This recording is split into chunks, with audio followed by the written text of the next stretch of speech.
Good evening. We're going to be working on some grade 5 AMEB pieces.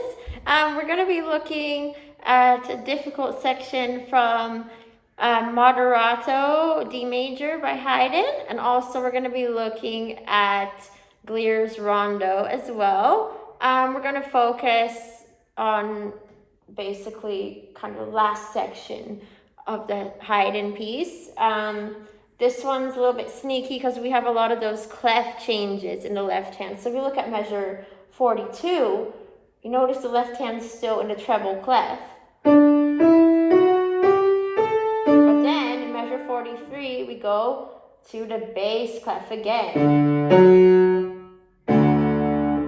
And then this one goes really low. And then back to treble clef again.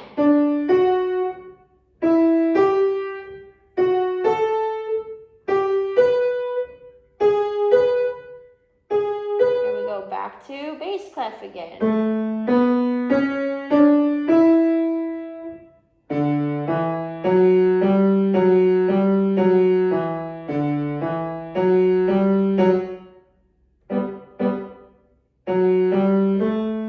Back to treble. Back to bass. Back to treble.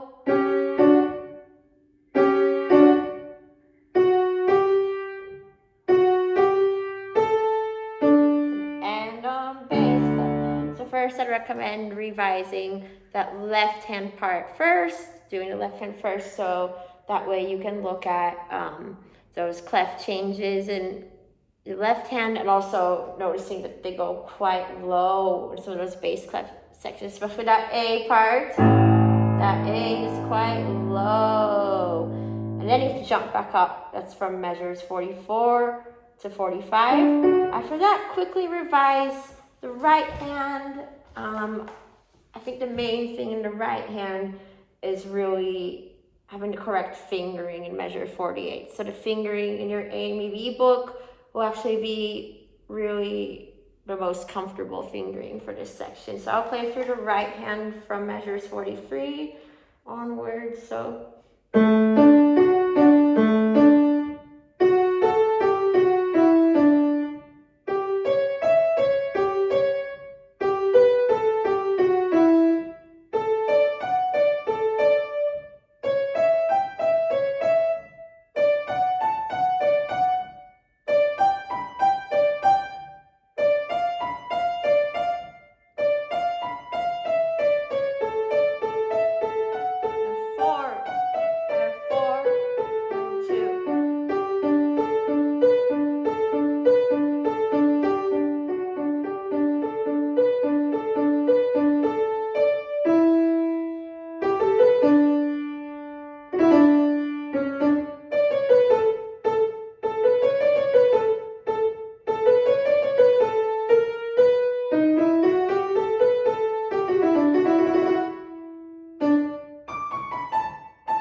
So also important to note that in that last section where we have like the triplets and the 6 towards the end, that this again goes from like a mid-range passage in measure 54.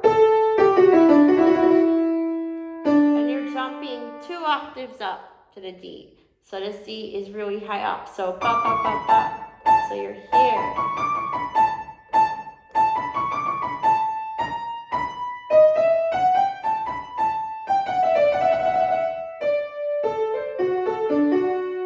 Practice this part hand separately, then we can try doing it hands together.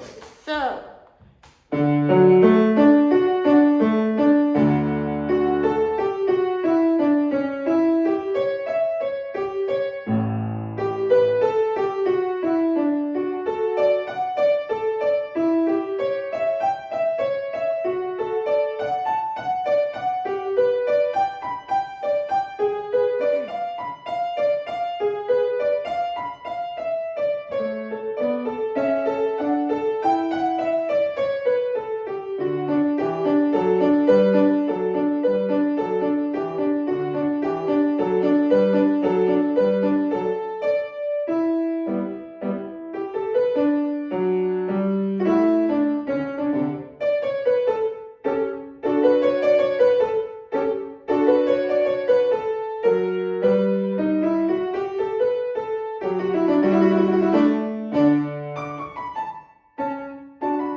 second page was quite difficult. Even for me, I was like, those parts of the trills are quite challenging. So make sure to practice this part slowly and patiently, so to ensure we get those notes and like clef changes right, and those low pitches included in the high pitches. So this section will involve a lot of patient, slow practice at first, so that way we can make sure we do those parts correctly.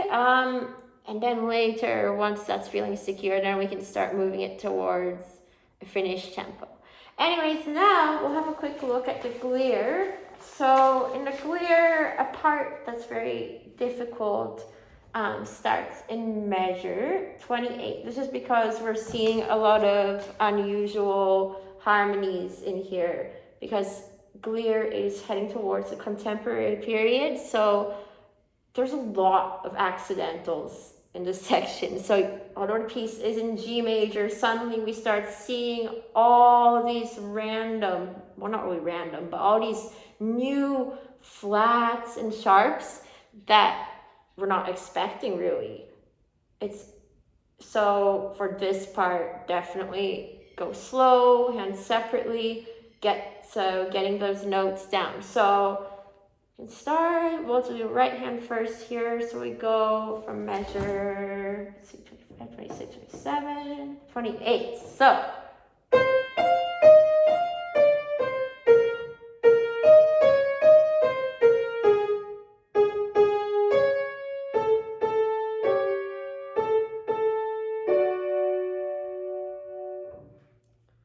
yeah, that's your right hand. And in measure 30, you see how you have the A flat and the G sharp notated right next to each other. So really it's the same note, just one time it's notated with the flat and one time it's notated with the sharp. So remember, those are enharmonic notes, that they have a different name, but they are the same exact pitch.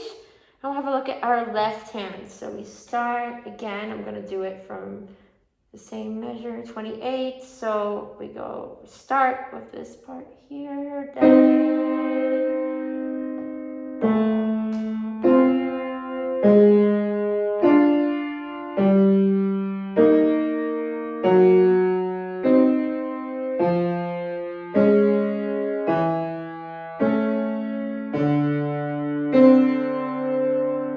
you see this part, the trickiest ones in terms of like the accidentals are measure 30, 31. So you see, so here we have measure 30, G flat, C, E flat, E sharp, G sharp, C sharp, E natural, A, C sharp, D.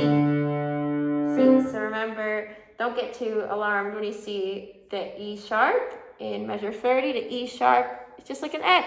Again, another enharmonic pitch, but yeah, so that E sharp is the same as F, but it is notated as E sharp, so we still play it like an F natural. All right, let's go over and do it hands together now. So handle this section, practice it slowly first, make sure that you're getting all those notes correct. So where we go from this part, so we go.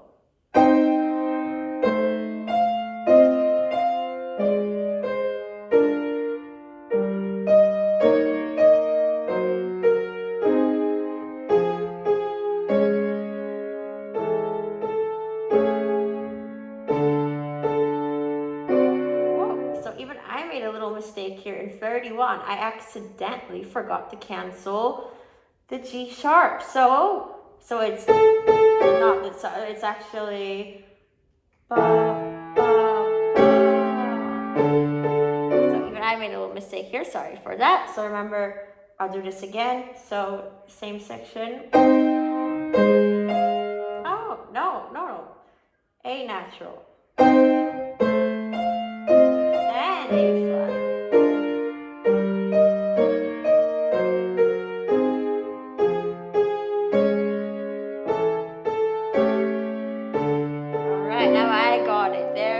That's correct. Okay, so this section, attention to those notes. You see, you even got me confused. So this is not an easy part, but once we put a lot of slow, patient practice into this section, then be good.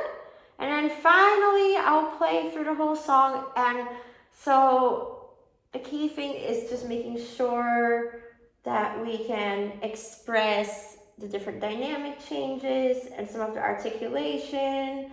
Also the tenutos and the accents. So the tenuto is a slight stress on those notes, whereas the accent is a bit more of a sharp stress. So in the beginning, we start with mezzo forte. So make sure the theme comes in pretty bright. And that left-hand part is quite tricky in the beginning because we have to make sure that it's still like slurred, but we're still stressing that tenuto. So, whoa, you see, so we want to, oops. But yeah, we can lift after, so these ones we want to try to connect because the slur. And then here we can lift because of the rest. Anyways, we'll do it all the way through. So.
Piano.